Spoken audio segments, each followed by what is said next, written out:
എനിക്ക് എതിരാളികളെ ഇനി ഡ്രിബിൾ ചെയ്യാൻ സാധിക്കില്ല. എന്തിന് കൃത്യമായൊരു പാസ് നൽകാനോ എനിക്ക് സാധിക്കില്ല. ഞാൻ വെറും ദുരന്തമായി മാറിയിരിക്കുന്നു. ഇതിഹാസ താരമായ നെയ്മർ ജൂനിയർ തൻ്റെ ബാഴ്സലോണ കാലഘട്ടത്തെക്കുറിച്ച് കഴിഞ്ഞ ദിവസം നൽകിയ ഒരു അഭിമുഖത്തിൽ ഇതിഹാസ താരമായ റൊമേറോയോട് പറഞ്ഞ കാര്യങ്ങൾ ഇങ്ങനെയായിരുന്നു. ഞാൻ ബാഴ്സലോണയിൽ എത്തിയ സമയത്ത് ആദ്യ 6 മാസം ഞാൻ വളരെ കഷ്ടപ്പെട്ടു. ഒരിക്കൽ അത്ലറ്റിക്കോ ബിൽബായോയുമായുള്ള മത്സരശേഷം ഞാൻ എന്നോട് തന്നെ ദേഷ്യപ്പെടുകയായിരുന്നു. ഞാൻ എന്നോട് തന്നെ പറഞ്ഞു ഞാൻ എത്ര മോശമായിട്ടാണ് കളിക്കുന്നത്. ഞാൻ ഉടൻ തന്നെ ബാഴ്സലോണയുടെ ഡ്രസ്സിംഗ് റൂമിലേക്ക് എത്തി. അതിനുശേഷം അവിടെ നിന്ന് അല്പനേരം കരഞ്ഞു. ആരും കാണാതിരിക്കാൻ ഞാൻ ഉടൻ തന്നെ ബാത്റൂമിലേക്ക് എത്തി.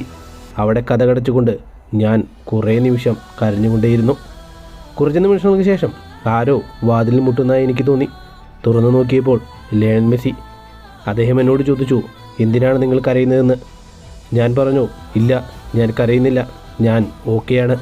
ഉടൻ തന്നെ ലയണൽ മെസ്സി എന്നോട് പറഞ്ഞു, നിങ്ങൾ വിഷമിക്കേണ്ടതില്ല, നിങ്ങൾ മികച്ചൊരു താരം തന്നെയാണ്. ഞങ്ങൾക്ക് നെയ്മർ ജൂനിയറിനെ ആവശ്യമുണ്ട്.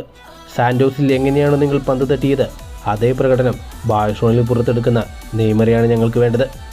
ഒരു പ്രഷറും കൂടാതെ നിങ്ങളുടെ സ്വാഭാവികമായ കളി ബാഴ്സലോണയിൽ കളിക്കുന്നത് കാണാനാണ് ഞങ്ങൾക്കിഷ്ടം. നിങ്ങളൊരു കാര്യം ചെയ്യുക, എന്തെങ്കിലും ബുദ്ധിമുട്ട് അനുഭവപ്പെടുകയാണെങ്കിൽ എന്നെ ഓർക്കുക, എന്നെ വിളിക്കുക, ഞാനുണ്ടാകും.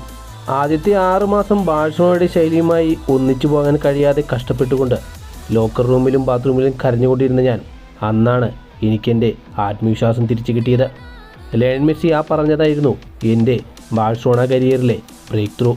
പിന്നീട് എനിക്ക് തിരിഞ്ഞു നോക്കേണ്ടി വന്നിട്ടില്ല.